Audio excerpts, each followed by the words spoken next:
right, the chest. Here we are, right? Really great to get it open. A lot of us have very dense fascia, connective tissue in throughout our chest, which inhibits us from really opening our heart and opening up across the front of the chest. When we have this forward position, often throughout the day, that gets almost cemented. We're almost always kind of coming back to that. So we want to be able to open it up efficiently so that it's easier for us to maintain proper posture.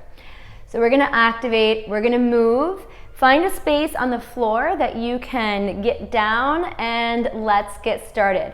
3 fascia chest openers today. The first one you can do sitting on the floor. If it's not a position that you want to go down into, feel free to do this in a chair. You can do it in both positions and it will still be greatly effective. Coming down, take a seat and bend your knees with your feet in front of you. Hands are gonna go behind you, fingertips towards your glutes. Leaning back onto your arms and into your hands. So take a moment here and just settle in. If you're following along with some of my videos, you probably know at this point that I like to have even body weight distribution. So that gives our nervous system a chance to make its way down both arms, down to the fingertips, and also down the legs to the toes. Letting your body weight kind of fall back, almost concave a little bit, and take your eyes and just gaze just between your legs below your knees. Take a moment here, find your belly muscles engaging slightly. Now resist your hands forward as if they want to scoop straight forward towards the front of your mat.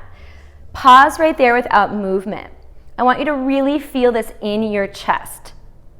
From here, we're going to open or puff up the chest. Keep resisting your hands forward and tightening the tummy. And imagine that someone's grabbing your sternum and pulling you up onto the diagonal. So it's going to look like this. Hands resist forward, contract the chest.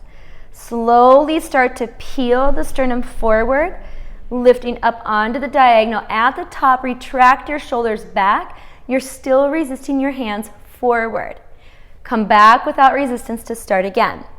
If you're in a chair, you would be sitting either, if there's armrests, you can just grab onto the armrest, resist your hands forward, and then puff up the chest.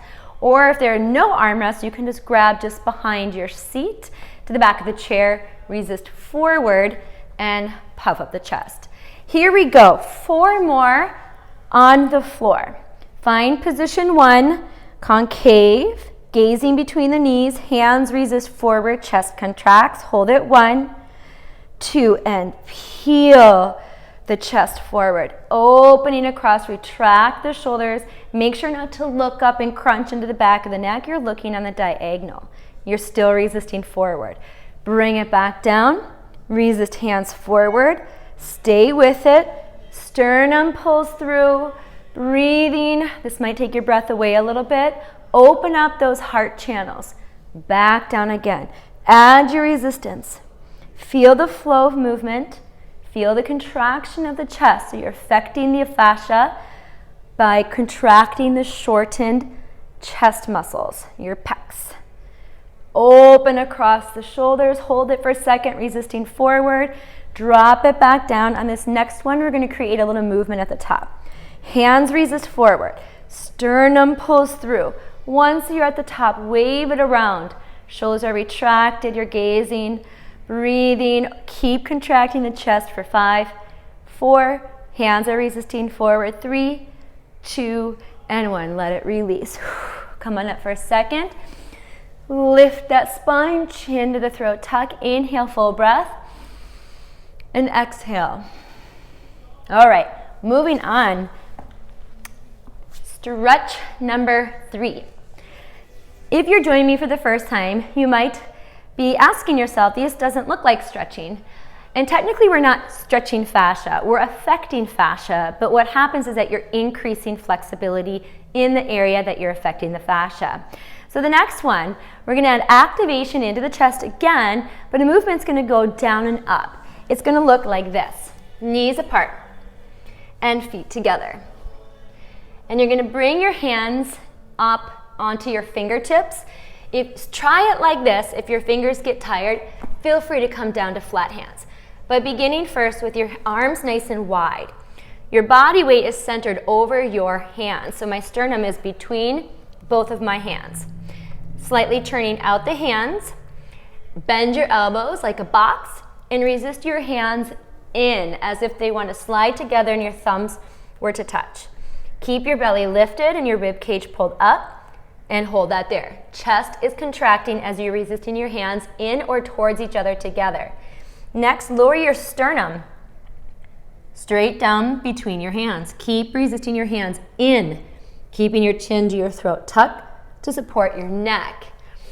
A lot of things go into play, a lot of things to think about, but the more you do it, the more it becomes automatic and natural. Back up. When you come up, don't worry about doing a push-up type of feeling. Use your whole body to help you come up rather than it being a push-up. All right, here we go. Resist your hands in, lower the sternum down. Squeeze the chest muscles the whole time. Ooh, back up. Resist in, drop it down. 3 more. Keep resisting. Notice that I'm starting to flow a little bit more, but you can go at your own pace. Ooh, come down to the hands if your fingertips are getting tired. Strengthening those fingers. Let's do 1 more. Up, hold it here, squeeze, squeeze, squeeze. Lower, slowly, slowly, slowly, and press it back. Let it rest. Whew, all right. I should be mentioning more often that not only are you doing a fascia body work, but it's also a workout in and of itself. So the parts of your body that are creating movement to execute the fascia body work are being strengthened. So you have a core work happening, you have muscle strengthening happening. But the key to remember is that the shortened muscle with activation with the movement is actually being fascia stretched, for lack of a better description. All right, 1 more. This one we're going to be using child's pose. So not a passive, rested, held position, but active in movement. So we're using a familiar yoga pose to create a fascia stretch. All right, starting actually forward, not back in your child's pose. Now your flat hands, bringing your hands so that your pinkies are on the edges of the mat. Lift that rib cage, not round it, but just flat back, chin tuck. Shift your body over your hands. Knees are wide, feet together. Add resistance by resisting your hands back and in as if they want to slide to a V underneath your belly button. Naturally, your knees will resist forward. So just hold that, feel that. Make sure you're shifted forward a little bit. Keep your tummy tight, make your core work, and then slowly start to bring your hips back towards your heels, your arms stay straight, and chin tuck. I'm actively pressing down and back the entire time. Back up without resistance. Add your resistance again, back with the hands, forward the knees. Focus on your chest. Remember, this is a chest series today. So take your focus where you need it, even if you feel it in other places. Back, forward, take a step forward with the hands. Lift the belly, rib cage, hands resist back, knees forward, chin tuck, and pull back. Now the next 3, I want you to go a little bit more actively into your resistance. Now very quietly focusing on where you're feeling the resistance and how much you're doing. 3 more. Oh, I'm sorry, 2 more. Here we go. But you can do 3. Pull it back. Breathe. Knowing that's going to be easier to open up your chest after this, to breathe easier, to open the heart. Pull back. Good. And let it rest. Take a seat. Wonderful. All right. Thank you so much for watching and joining. Share this with your friends.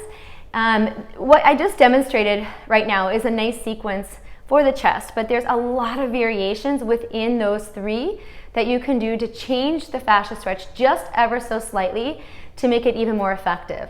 Everyone feels this work in a slightly different place because we're tight in different areas. We have different postures. So playing around with micro adjusting, whether you kind of shift your body to the side a little bit and pull in the opposite direction, that you bring the hands forward more or back more or in or out. So if you're curious on how this might feel for you and your body and how it really can benefit you more specifically to your needs, shoot me a message, let me know. I'm doing my best to keep up with the messages, but I have wonderful questions coming in. But I want to help, so feel free, book a one-on-one session for Christmas or give one to a friend, and I can tailor a program more specifically to you, which I just love doing, especially to be able to see people this way, if not in person right now. So check out my website. I have a course there that offers an introduction to the full body and then a fascia flow class at the end as a bonus. So it's a 5-day course, but you have an intro video and a bonus, so it's kind of like 7. And then I have another one coming very soon that's going to focus on the neck. And you can also catch me on dailyohm.com. I have their top selling course right now on their platform, and it has been since it launched, which has been just hugely exciting and wonderful. And so I really felt the world was ready for fascia, and it was, and the feedback's been great. So thank you to all my awesome supporters, old ones, new ones, and future ones. I greatly appreciate you and all your support. Have a great day and keep those questions coming. Take care.